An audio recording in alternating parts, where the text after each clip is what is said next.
कि हिमकेयर में जो हमने इंटरनल ऑडिट करवाया, तकरीबन 100 करोड़ से ज़्यादा का घोटाला है। 100 करोड़ है, 100 संभावित है, 110 हो सकता है, 120 हो सकता है। उसको कहा, जिसको जयराम जी ठाकुर जी ने कहा कि आपने 1100 करोड़ रुपए की बात की थी, उसमें घोटाले की बात नहीं है, वो कि अभी आपके सामने अध्यक्ष महोदय ने उसको क्लैरिफाई कर दिया।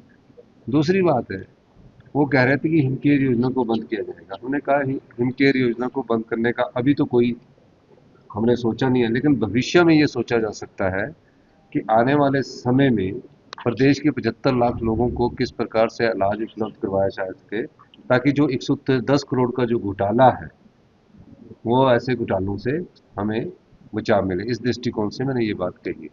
सर, इंटरनल जो ऑडिट की आपने बात की, उसमें कुछ अलार्मिंग फैक्ट्स आपने रखे कुछ हैं कि अलार्मिंग फैक्ट्स आपके सामने मैंने विधानसभा में रखा कि ओवेरियन सर्जरी की। कई मर्दों का ओवरी सर्जरी के उन्होंने केयर के तहत पैसे दिए हैं, और कई और चीज़ें हैं जो अभी इंटरनल ऑडिट की रिपोर्ट हमारे पास आ चुकी है, और इसकी मैंने फिर विजिलेंस को जांच करने का ऑर्डर दिया है। निश्चित रूप से अभी तो 2 जगह की जांच का पता लगा है। 2 जगह की जांच में, एक टांडा में और एक आईजीएमसी में 110 करोड़ रुपए घोटाले का पता लगा है। जो प्राइवेट हॉस्पिटलों को दिया है, अभी उसके बारे में तो हमने जांच नहीं की। दूसरी एजेंसियां, उसके बारे में हमने जांच नहीं की। किस प्रकार जनता की संपदा को लुटा दिया जाता है, उस संपदा को रोकने का दायित्व उस सरकार का जो होता है, वो हम उसका दायित्व का निर्वाह कर रहे हैं। दूसरी बात और कहना चाहूँगा, किसी प्रकार की कोई भी भ्रष्टाचार की कोई बात होगी, हमारी सरकार किसी भी बड़े नेता के खिलाफ जांच करने से पीछे नहीं है। सर, हाई कोर्ट के जो सिटिंग जज है उनसे भी जांच नहीं, कराने की वो जो तो मांग एक थी। टालने की बात होगी। अभी तो स्टेट विजिलेंस ने फैक्ट लाया, जब इंटरनल ने ऑडिट ने फैक्ट ला दिए तो उस फैक्ट के बाद आगे बढ़ा जाएगा। इसके स्कीम को लेकर आपने एश्योरेंस भी दी है? स्कीम में हम सोच रहे हैं कि इंश्योरेंस स्कीम में जाया जाए, और स्टेट्स के मॉडल को हम अध्ययन कर रहे हैं ताकि उसका ऑडिट हो सके। हिमकेयर का अभी तक ऑडिट नहीं हो पाया, और आरकेएस का भी ऑडिट नहीं होता, तो उस चीज़ को देखा जा रहा है। और कई ऐसे हैं जो एक्सपायरी लेंस थे, जनवरी में एक्सपायर हो गए, मार्च में डाल दिए गए, तो ऐसी चीज़ों को हम ध्यान पर रखकर आगे बढ़ रहे हैं। जिस प्रकार से मुख्यमंत्री जी ने आज अपनी गलती को सुधारने का प्रयत्न किया है, मेरा इस बात के लिए मीडिया के सब साथियों से भी विनम्र आग्रह है। हमारा मीडिया के प्रति बहुत बड़ा सम्मान है, लेकिन जो फैक्ट्स आपको ऐसे लगते हैं कि वेरीफाई करने लायक हैं, तो उनको छापने से पहले वेरीफाई करना चाहिए। मेरा विनम्र निवेदन है आप लोगों के सामने। मैं आज बात कह रहा हूं, मुझे पीड़ा के साथ कह रहा हूं और जिम्मेवारी के साथ कह रहा हूं। हिमकेयर योजना जब हमने 2019 में शुरू की थी, बिल्कुल आयुष्मान के पैटर्न पर हमने इस योजना को शुरू किया था। यानी कि आयुष्मान भारत के अंतर्गत जो कवर होते थे परिवार, उनको आयुष्मान भारत के अंतर्गत कवर करने का प्लान था। लेकिन बहुत सारे लोग हिमाचल प्रदेश में ऐसे थे जो आयुष्मान भारत के अंतर्गत कवर नहीं हो पा रहे थे। उनके लिए हिमकेयर योजना के अंतर्गत 5 लाख रुपए का हेल्थ कवर दिया गया था। और हमको भी इतना उम्मीद नहीं थी कि ये योजना इतनी पॉपुलर होगी, और पॉपुलर होने के साथ साथ में हिमाचल प्रदेश के गरीब लोगों की जिंदगी बचाने में इतनी कारगर होगी, इतनी सार्थक होगी। बहुत बड़ा रजिस्ट्रेशन का दौर शुरू होने के बाद बहुत बड़ी संख्या में जो लोग, गरीब लोग जो अपना इलाज नहीं कर पाते थे, जमीन गिरवी रख करके इलाज करते थे, लोगों से, रिश्तेदारों से उधार लेकर के अपनी जिंदगी को, उस दर्द को कम करने के लिए, इलाज करने के लिए हॉस्पिटल जाते थे विवश होकर के, उनको हिमकेयर के अंतर्गत लाने के बाद बहुत बड़ी मदद मिली। और मैं इस बात को आपके सामने अंदर भी, मैंने आज माननीय सदन के अंदर भी कहा कि जब इस योजना को हमने आगे बढ़ते देखा,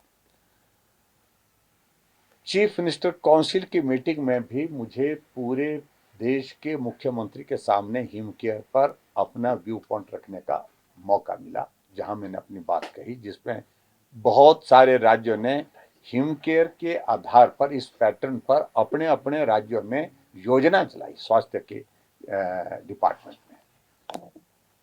अब जो प्रश्न असली है, हिमाचल प्रदेश में एक तो आर्थिक संकट है, इस बात से मैं सहमत हूं, लेकिन पूर्व सरकार के अच्छे काम को बदनाम करने के लिए एक बहुत बड़ा एक साजिश और षड्यंत्र का काम चल रहा है कि योजना को बंद करने से पहले उस योजना को ही बदनाम करो, योजना को चलाने वालों को बदनाम करो, आरोप लगाओ, कुछ भी लगाओ, मन गढ़ंत आरोप लगाओ, और ताकि लोगों के जहन में, लोगों के दिमाग में छवि खराब हो जाए उस योजना की, उस सरकार की, उस नेतृत्व की जिन्होंने इस योजना को शुरू किया था। हिमकेयर के साथ वही हुआ। और हिमकेयर ही नहीं, हिमाचल प्रदेश में दर्जनों योजनाएं हिमाचल प्रदेश में जो भारतीय जनता पार्टी की सरकार के दौरान चली थी, हजारों नहीं लाखों लोगों को उनका लाभ मिला। एक एक करके उन योजनाओं को बंद किया। और सबसे बड़ी योजना हिमकेयर, जिस पर उनको लग रहा था कि बंद किया जाए ना किया जाए, बार बार मुख्यमंत्री ने सदन के अंदर बार बार कहा है कि हिमकेयर को बंद नहीं करेंगे क्योंकि इसका इंपैक्ट बहुत मैसिव होगा। लेकिन अचानक अब 3 दिन पहले कहा कि हम हिमाचल प्रदेश में हिमकेयर को बंद करेंगे और हिमाचल प्रदेश में हेल्थ इंश्योरेंस की कोई नई योजना शुरू करेंगे।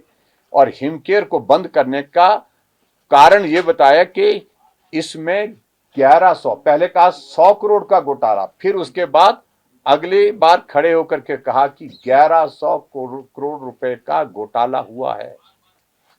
अब आंकड़े आपके सामने आज मैंने सदन के अंदर भी प्रस्तुत किए हैं। हमारी सरकार के अंतर्गत लगभग 4 लाख लोगों का इलाज हिमकेयर के माध्यम से हुआ और 441 करोड़ रुपए खर्च उस पर हुआ। लगभग 11,000 एक मरीज के इलाज पर खर्च हुआ है, एवरेज के हिसाब से मैं कहूं। और जो वर्तमान सरकार, जिनका 3.5 साल का कार्यकाल वो भी पूरा होने को है, सुखू जी की सरकार यानी कि कांग्रेस की सरकार में 7 लाख से ज्यादा, 7,07,000 लोगों का जो है इसमें लाभार्थी यानी कि उनका इलाज हुआ। और उसमें खर्च होने की बात कही, 972 करोड़ रुपए खर्च होने की बात उसमें कही गई है। और प्रति व्यक्ति जो है खर्चा जो है जितना हमारे समय में हुआ उससे भी ज्यादा खर्चा हुआ। लगभग 14,000 के करीब जो है एक व्यक्ति पर, एक पेशेंट पर खर्च हुआ।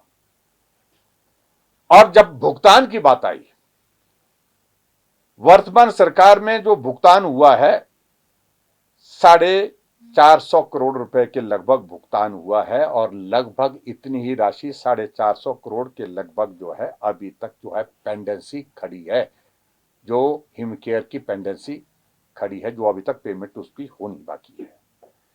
अब आप अंदाजा लगाइए, हमारी सरकार के अंतर्गत तो है, उनने जवाब जो दिया हुआ 441 करोड़ रुपए खर्च हुआ।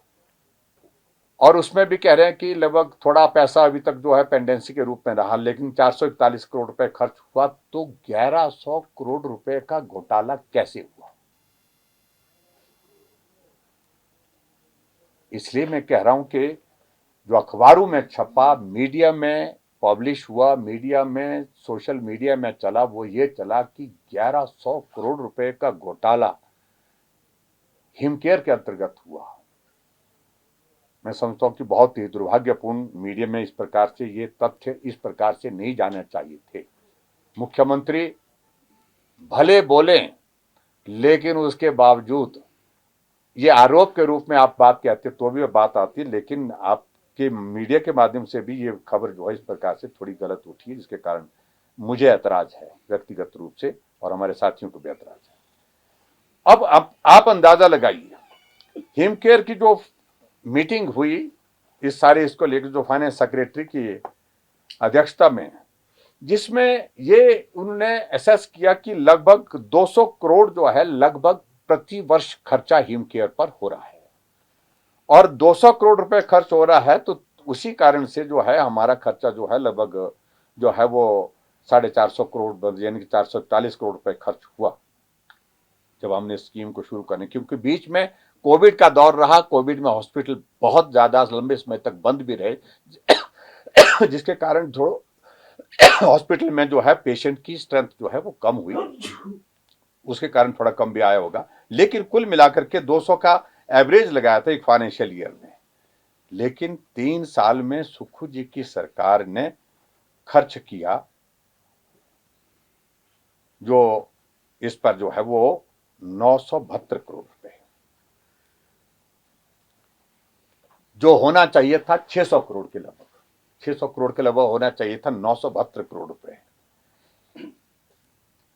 यानी कि जो एवरेज फाइनेंस डिपार्टमेंट ने, जो हेल्थ डिपार्टमेंट ने मिलकर के एक फिगर निकाली थी कि इतना अगर खर्च होता है तो 972 करोड़ रुपए खर्च हुआ 3 साल में, यानी कि हमारे कंपैरिजन में बहुत ज्यादा।